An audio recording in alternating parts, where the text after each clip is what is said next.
have the pleasure to present to you Dr. Martin Luther King, Jr.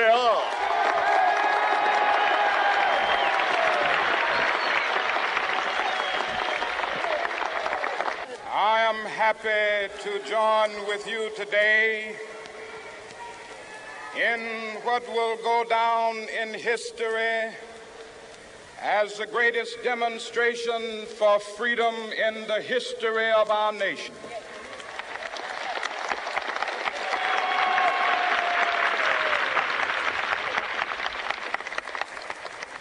Five score years ago, a great American in whose symbolic shadow we stand today signed the Emancipation Proclamation.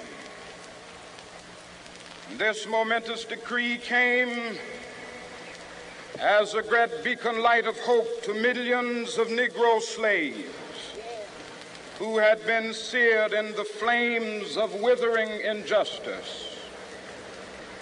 It came as a joyous daybreak to end the long night of their captivity. But 100 years later, the Negro still is not free. 100 years later, the life of the Negro is still sadly crippled by the manacles of segregation and the chains of discrimination. 100 years later, the Negro lives on a lonely island of poverty in the midst of a vast ocean of material prosperity. 100 years later, the Negro is still languished in the corners of American society and finds himself in exile in his own land. And so we've come here today to dramatize a shameful condition. In a sense, we've come to our nation's capital to cash a check.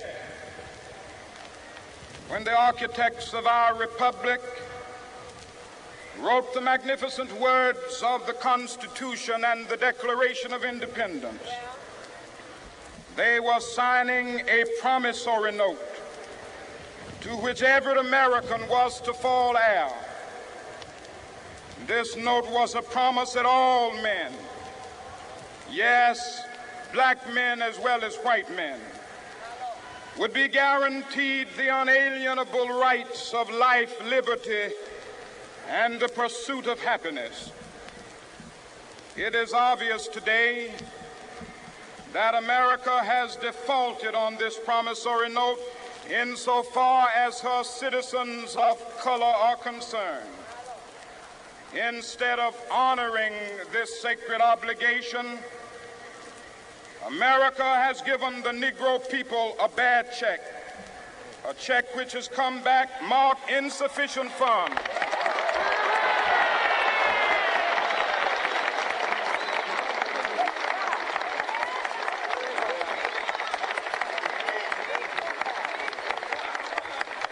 But we refuse to believe that the Bank of Justice is bankrupt.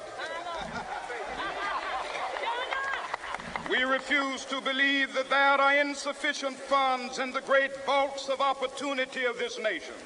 And so we've come to cash this check, a check that will give us upon demand the riches of freedom and the security of justice.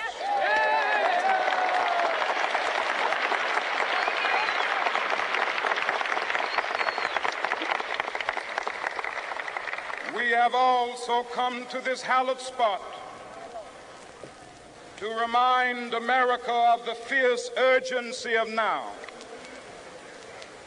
This is no time to engage in the luxury of cooling off or to take the tranquilizing drug of gradualism.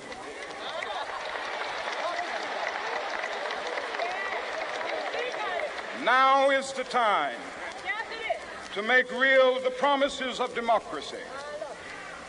Now is the time to rise from the dark and desolate valley of segregation to the sunlit path of racial justice. Now is the time to lift our nation from the quicksands of racial injustice to the solid rock of brotherhood. Now is the time to make justice a reality for all of God's children. It would be fatal for the nation to overlook the urgency of the moment. This sweltering summit of the Negro's legitimate discontent will not pass until that is an invigorating autumn of freedom and equality. 1963 is not an end, but a beginning. Those who hope that the Negro needed to blow off steam and will now be content will have a rude awakening if the nation returns to business as usual.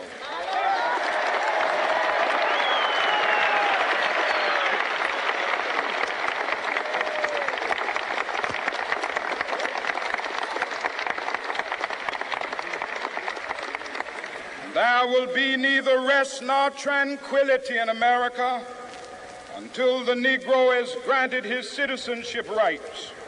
The whirlwinds of revolt will continue to shake the foundations of our nation until the bright day of justice emerges. But that is something that I must say to my people who stand on the warm threshold which leads into the palace of justice. In the process of gaining our rightful place, we must not be guilty of wrongful deeds. Let us not seek to satisfy our thirst for freedom by drinking from the cup of bitterness and hatred.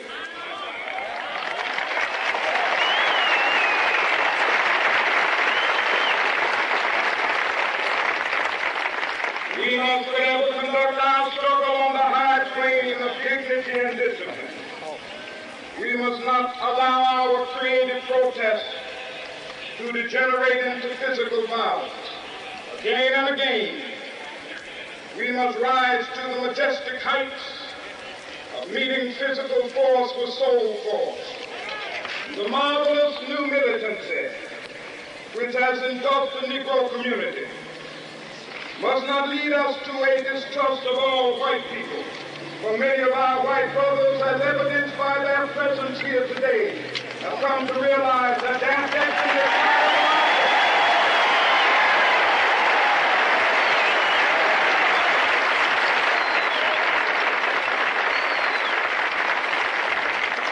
They have come to realize that their freedom is inextricably bound to our freedom. We cannot walk alone. As we walk, we must make the pledge that we shall always march ahead. We cannot turn back. There are those who are asking the devotees of civil rights, when will you be satisfied? We can never be satisfied as long as the Negro is the victim of the unspeakable horrors of police brutality.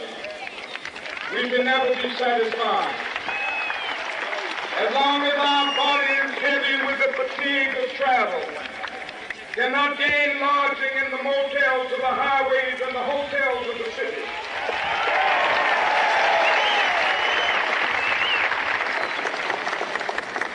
We cannot be satisfied as long as a Negro in Mississippi cannot vote and a Negro in New York believes he has nothing for which to vote.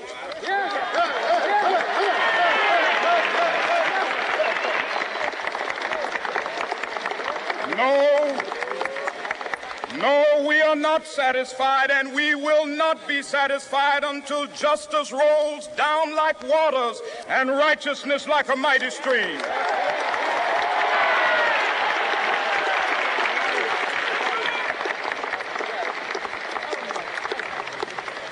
I am not unmindful that some of you have come here out of great trials and tribulations. Some of you have come fresh from narrow jail cells. Some of you have come from areas where your quest for freedom left you battered by the storms of persecution and staggered by the winds of police brutality. You have been the veterans of creative suffering. Continue to work with the faith that unearned suffering is redemptive. Go back to Mississippi. Go back to Alabama. Go back to South Carolina. Go back to Georgia. Go back to Louisiana. Go back to the slums and ghettos of our northern cities, knowing that somehow this situation can and will be changed. Let us not wallow in the valley of despair. I say to you today, my friends,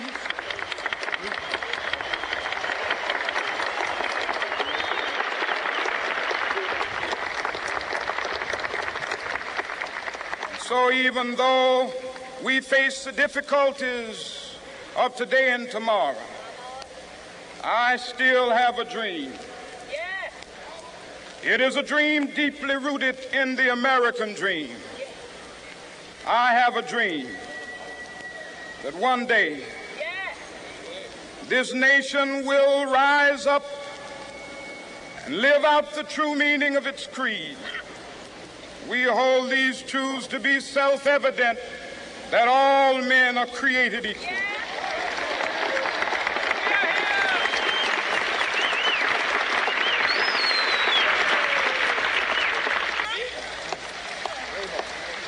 That my 4 little children will one day live in a nation where they will not be judged by the color of their skin, but by the content of their character. I have a dream today.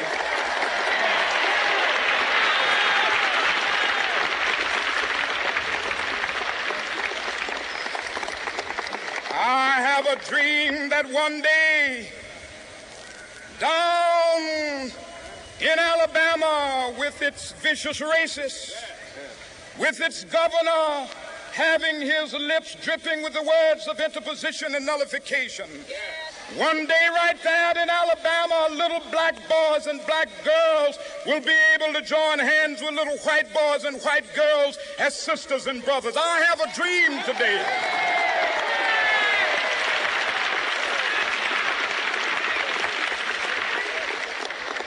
I have a dream that one day every valley shall be exalted, and every hill and mountain shall be made low. The rough places will be made plain, and the crooked places will be made straight.